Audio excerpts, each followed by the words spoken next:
ભાઈ સાહેબ આ સ્વર્ગની એન્ટ્રી અહીંથી જ છે. હેલો ભાઈ સાહેબ, ગેટ ખોલો, રાજ્યોજી આવ્યા છે. એ ઉભા રહો સ્વર્ગમાં જવા પેલા બેના લિસ્ટમાં કાંડ જોવા દઉં તમારા. અરે કરી લો અમે ખૂબ પુણ્ય કર્યા. પ્રતિક તને ખબર છે આપણે ઓલા દિવસે ગરીબોને કંબલ દીધા હતા ગરમીની સિઝનમાં.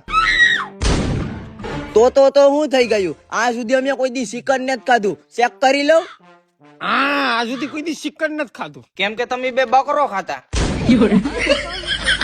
ઓ તમને ઓલું યાદ છે? ઓલો કૂતરો મને ગાંડે ગવડી ગયો તોય મેં એને પાર્લેજી બિસ્કિટ ખવડાવ્યા હતા. ઈમાય પાછું ઝેર નાખીને. તો તમને ઈ ખબર હે કે અમે પર્યાવરણનું કેટલું ધ્યાન રાખીએ. ઘેરે ઘેર જઈને ઝાડવા સ્વેપ્યા હતા. હા એ બરોબર. ઈ પણ ગાંજા ના.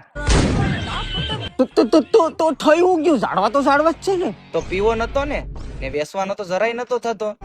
આ તો ખાલી એક વારની લિસ્ટ છે, બાકી બીજા વારની તો હજી અહીંયા છે. ભાઈ સાહેબ નોર્થની એન્ટ્રી ક્યાંથી છે? આગે છે ને ડાબી બાજુ. ભાઈ